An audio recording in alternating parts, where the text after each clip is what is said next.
जय हिंद फ्रेंड्स, गुरुकुल में आपका स्वागत है। मेरा नाम है गौरांग परमार और इस वीडियो में हम देखने वाले हैं बक्सर का युद्ध।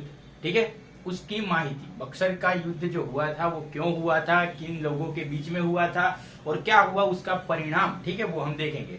तो ये तो हम सबको थोड़ा बहुत पता ही होगा, ठीक है, कि बक्सर का युद्ध जो हुआ था वो अंग्रेजों के बीच में, अंग्रेजों और मीर कासिम के बीच में हुआ था। मेनली हम अगर दो नाम ले सके तो एक तो मीर कासिम और अंग्रेज, ये दो लोगों के बीच में हुआ था। ठीक है, लेकिन वो क्यों हुआ था, क्या कारण थे कि ये युद्ध हुआ। ये युद्ध हुआ था बिहार के बक्सर शहर में। ठीक है, वहां पे जो मैदान था वहां पे ये युद्ध हुआ था बिहार के बक्सर में। और ये युद्ध हुआ था मीर कासिम और अंग्रेजों के बीच में। मीर कासिम जो कि मिर्जाफर का जमाई था। अभी मिर्जाफर कौन था, तो उसके लिए हमें देखना होगा इससे आगे का वीडियो, ठीक है, जिसमें हमने देखा था प्लासी का युद्ध। अभी प्लासी का युद्ध हमने देखा था, ठीक है, तो वो जो है प्लासी का युद्ध जो था वो हमने देखा था कि उसमें जो अंग्रेज है, ठीक है, जो अंग्रेज थे, अंग्रेजों ने क्या किया था, तो वो युद्ध हुआ था अंग्रेजों और सिराज उद्दौला के बीच में। सिराज उद्दौला के बीच में, सिराज उद्दौला, ठीक है, ये दोनों के बीच में हुआ था जो प्लासी का युद्ध। तो प्लासी का युद्ध जो था वो अंग्रेजों और सिराज उद्दौला के बीच में हुआ था। अभी सिराज उद्दौला उसमें हार गया क्योंकि जो रॉबर्ट क्लाइव था जो कि अंग्रेजों की तरफ से लड़ रहा था सिराज उद्दौला के खिलाफ, उसके सामने, ठीक है, तो उसने एक छल कपट की नीति आजमाई। छल कपट की नीति का उपयोग किया, जिसमें उसने सिराज उद्दौला का जो सेनापति था मिर्जाफर और एक सेठ अमीचंद करके एक व्यापारी था, ठीक है, उसे अपने साथ लिया छल कपट की नीति में और सिराज उद्दौला को छल कपट करके हरा दिया। तो वो हमने प्लासी के युद्ध का जो वीडियो बनाया था, ठीक है, देखा था, उसमें हमने ये सब सारी चीजें पढ़ी, समझी और देखी। अभी इससे क्या हुआ, तो कि अंग्रेजों का साथ जिसने दिया था सिराज उद्दौला का जो सेनापति था मिर्जाफर, तो उसने साथ दिया था अंग्रेजों का, जिससे कि सिराज उद्दौला हार गया। अभी अंग्रेजों ने उसे, इस बात के लिए अंग्रेजों ने सिराज उद्दौला को हारने के बाद अंग्रेजों ने मिर्जाफर को, ठीक है, मिर्जाफर को जो है बंगाल की सत्ता दे दी, ठीक है, बंगाल की गादी दे दी, राजगद्दी दे दी कि भैया तुम बंगाल में राज करो। जो गद्दी सिराज उद्दौला की थी उसके हार जाने के बाद अंग्रेजों ने वो मिर्जाफर को दे दी। मिर्जाफर क्योंकि सिराज उद्दौला का सेनापति था, ठीक है। अभी मिर्जाफर जो है उसने 1757 जब प्लासी का युद्ध हुआ था, ठीक है, तब से लेके 1760 तक, यहां तक उसने शासन किया। शासन के दौरान अंग्रेजों ने अलग अलग बहाने निकालकर, ठीक है, कई सारी बातें रखकर, कई सारे बहाने के नीचे मिर्जाफर से कई सारे मात्रा में धन इकट्ठा किया मतलब धन लिया, क्योंकि अंग्रेजों ने ही उसे बिठाया था गद्दी पर, तो वो कुछ ज्यादा बोल भी नहीं सकता था। तो मिर्जाफर के पास से अंग्रेजों ने बहुत सारा धन लिया, ठीक है, अलग अलग बहाने निकालकर बहुत सारा धन लिया। उसके बाद अंग्रेजों को ये लगा कि मिर्जाफर की जगह हमें मीर कासिम को गद्दी पे बैठा देना चाहिए, क्योंकि उसके बहुत सारे कारण थे।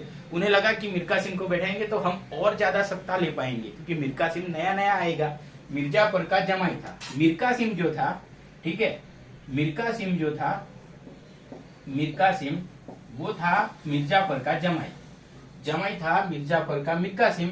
और अंग्रेजों को ऐसा लगा कि मीर कासिम को अगर गद्दी पर हम बैठाएंगे, मीर कासिम को अगर गद्दी पर बैठाएंगे तो, क्योंकि वो नया नया आएगा तो हमारी सारी बातें मान लेगा और हमारी सत्ता और ज्यादा बढ़ जाएगी, ठीक है। इनडायरेक्टली मिर्जाफर के थ्रू वो लोग सत्ता में तो थे ही। उन्हें लगा कि नए किसी को बिठाएंगे जैसे कि मीर कासिम, तो हमें और ज्यादा सत्ताएं भोगने का मौका मिलेगा, हम और ज्यादा सत्ताएं ले पाएंगे, ठीक है, सत्ता ले पाएंगे। तो इसी लालच के जाल में आकर, या इसी लालच के वजह से अंग्रेजों ने मिर्जाफर को 1760 में हटा दिया और उसकी जगह बिठा दिया मीर कासिम को। लेकिन यहाँ पे आता है कहानी में ट्विस्ट। बात कुछ ऐसी हुई कि मीर कासिम जो था वो अंग्रेजों की सोच के विपरीत मिर्जाफर से ज्यादा महत्वाकांक्षी और ज्यादा चालाक निकला।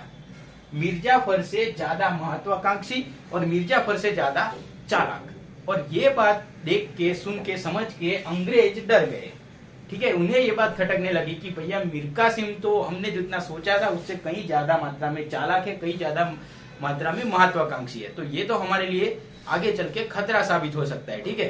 तो इसी बात को ध्यान में रख के अंग्रेजों ने क्या किया कि 1764 में 1760 में उसे बैठाया था और 1764 में उसे हटा दिया और उसकी जगह फिर से मिर्जाफर को बैठा दिया। ठीक है, समझ रहे हैं ना क्या हो रहा है। सबसे पहले अंग्रेजों ने सिराजुद्दौला को हराने के बाद मिर्जाफर को गद्दी पे बैठाया। मिर्जाफर को बैठाने के बाद 3 साल में 1757 से 1760 तक उसे बैठा रखा। उसके बाद और ज्यादा सत्ता लेने की लालच में मिर्जाफर को भी हटा दिया और उसकी जगह बैठाया उसके जमाई मीर कासिम को। अभी उन्हें ये लगा था कि मीर कासिम को बैठाएंगे तो क्या होगा कि हमें और ज्यादा सत्ता मिलेगी, ठीक है, क्योंकि वो नया नया है, उन्हें ऐसा लगा था। लेकिन उससे विपरीत मीर कासिम निकला चालाक और महत्वाकांक्षी, और इसी बात को लेकर चिंता में आकर अंग्रेजों ने फिर से क्या किया, तो कि 4 साल के बाद यानी कि 1760 से 64 तक मीर कासिम रहा। लेकिन कई सारी चीजें इस बीच ऐसी हुई कि अंग्रेजों को डर लगने लगा कि मीर कासिम हमारे लिए खतरा साबित हो सकता है। तो उन्होंने मीर कासिम को हटा के फिर से उसके ससुर जो थे मिर्जाफर, ठीक है, उसे फिर से बैठा दिया 1764 में। अभी ऐसा करने पर मीर कासिम आग बबूला हो उठा। क्यों? क्योंकि भैया जब चाहे तुम बैठा लोगे राजगद्दी पर, जब चाहे तुम हटा लोगे, ठीक है। तो इन सारी बाबतों के लिए, और पहले से ही कई सारे विरोध तो उसके चल ही रहे थे अंग्रेजों के साथ, तभी तो उसे हटाया राजगद्दी से। तो इन सारी बातों को लेकर अंग्रेजों के खिलाफ इसके मन में झगड़े की या ठीक है गुस्सा था पहले से ही अंग्रेजों के खिलाफ मीर कासिम के मन में। और जब हटा दिया राजगद्दी से तब तो ये सारा और ज्यादा गुस्सा बढ़ गया है कि अब तो अंग्रेजों को सबक सिखाना ही है, ठीक है। तो ये सोच के साथ मीर कासिम हेल्प लेने पहुंच गया। कहाँ गया? तो मीर कासिम को बंगाल से हटाया जब अंग्रेजों ने, उसके बाद ये जो मीर कासिम है वो पहुंच गया अवध। अवध क्यों पहुंचा? हेल्प लेने के लिए। किसकी? अवध के नवाब की।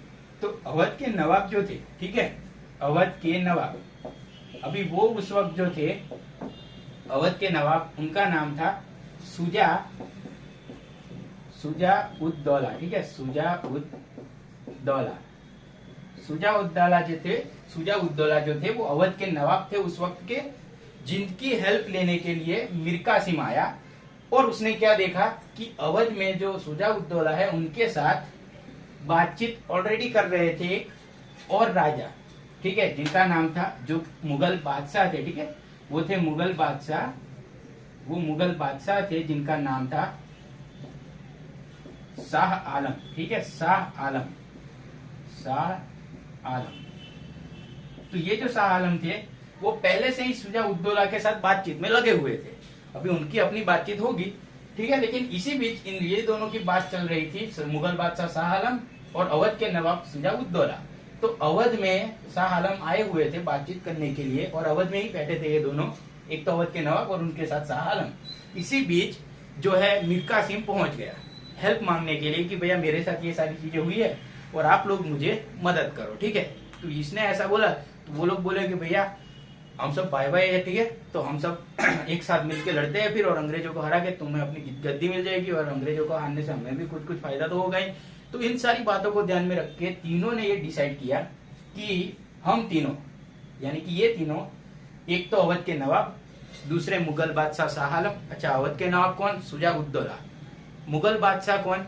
तो के शाह आलम, ठीक है, मुगल बादशाह शाह आलम, अवध के नवाब शुजा-उद-दौला, और तीसरा जो कि खुद मेन है इस कहानी में, मीर कासिम, जो कि मदद मांगने को आया था।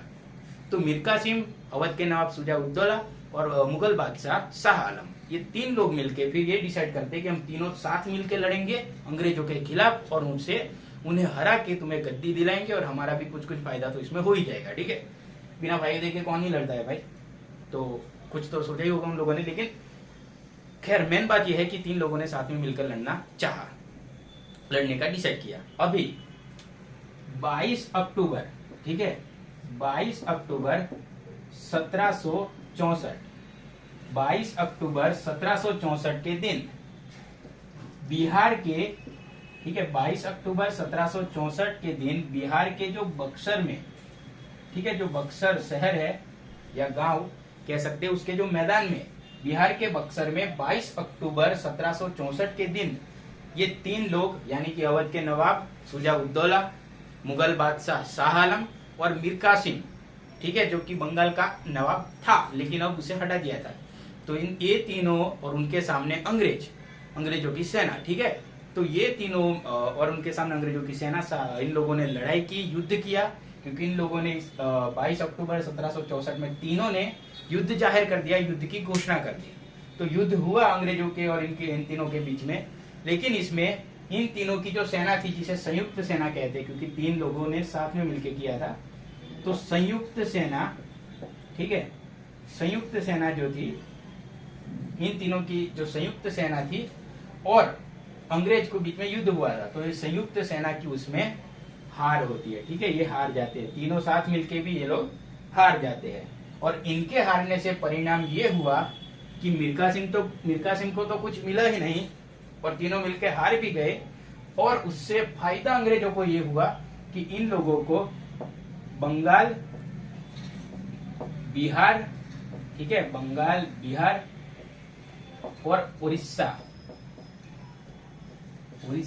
ठीक है, बंगाल, बिहार और उड़ीसा, जिसे उड़ीसा भी कहते हैं, ठीक है। तो उन तीनों शहर की प्रांतों की, बंगाल, बिहार और उड़ीसा की दीवानी सत्ता, इन तीनों की दीवानी सत्ता यानी कि रेवेन्यू इकट्ठा करने की जो पावर होती है, वो अंग्रेजों को इस युद्ध के बाद मिल गई। रेवेन्यू इकट्ठा करने की यानी कि जो टैक्स वसूलने की जो पावर है, सत्ता है, जो कर वसूल करने की, ठीक है, वो पावर अंग्रेजों को इस युद्ध के बाद मिल गई। किन तीनों प्रांतों की? तो के बंगाल, बिहार और उड़ीसा। उससे पहले क्या मिला था? उससे पहले जब प्लासी का युद्ध हुआ था, तब अंग्रेजों को रेवेन्यू इकट्ठा करने की एक और चीज मिली थी, लेकिन वो क्या थी? वो 24, ठीक है, 24 परगने की जो जागीर मिली थी। परगना यानी कि ग्रुप ऑफ विलेजेस, ठीक है, गांवों का एक समूह होता है, उसे एक परगना कहते हैं। ऐसा 24 परगना की उन्हें जागीर मिल गई थी रेवेन्यू इकट्ठा करने की। तो ये हम प्लासी के युद्ध वाले वीडियो में देख के आए हैं। इस वीडियो में हमने देखा कि क्या हुआ। मिर्जापुर को हटा के सबसे पहले तो सिराजुद्दौला, उसे हरा के मिर्जापुर को बिठाया, फिर मिर्जापुर को हटा के मिल्खा सिंह को बिठाया। वो निकला और महत्वाकांक्षी और चालाक, तो डर लगा अंग्रेजों को, तो उन्होंने फिर से उसे हटा दिया और मिर्जापुर को बैठा दिया। मिल्खा सिंह कौन था? मिर्जापुर का जमाई, ठीक है। उसके बाद मिल्खा सिंह हेल्प लेने पहुंचा अवध के नवाब के पास। वहां पे ऑलरेडी मुगल बादशाह शाह आलम आया हुआ था। तो इन तीनों ने मिलकर, मुगल बादशाह शाह आलम, अवध के नवाब शुजा-उद-दौला और मिल्खा सिंह, तीनों ने मिलकर अंग्रेजों के सामने 22 अक्टूबर 1764 के दिन बिहार के बक्सर के मैदान में युद्ध जाहिर किया। युद्ध हुआ अंग्रेजों और इन तीनों के बीच में, जो संयुक्त सेना थी इन तीनों की, और युद्ध में संयुक्त सेना की हार हुई। उससे फायदा हुआ अंग्रेजों का, क्योंकि उन्हें बंगाल, बिहार और उड़ीसा, इन तीनों प्रांतों की दीवानी सत्ता मिल गई। दीवानी सत्ता यानी कि रेवेन्यू इकट्ठा करने की, टैक्स वसूलने की, जिसे कहते हैं कर वसूल करने की सत्ता अंग्रेजों को मिल गई। तो ये बहुत बड़ा फायदा हुआ, क्योंकि ये तीनों प्रांत बहुत बड़ी मात्रा में एरिया धराते थे, बहुत बड़े ज्यादा लोग थे। एक तो विकसित एकदम एरिया था ये, ठीक है, एकदम वृद्धि वाला एरिया था, एकदम सारे बहुत ज्यादा मात्रा में कर वहां से मिल सकता था। और ऐसे 3 एरिया इन लोगों को, अंग्रेजों को मिल गए। इनकी शक्ति में, पावर में बहुत ज्यादा बढ़ोतरी हुई, तो ऑल ओवर फायदा फिर अंग्रेजों का एक हुआ, ठीक है। तो ये था बक्सर का युद्ध, और यहीं पे ये वीडियो समाप्त होता है। फिर से ही ऐसी इंफॉर्मेटिव वीडियो में मिलेंगे। ये वीडियो यहाँ पे समाप्त करेंगे। जय हिंद।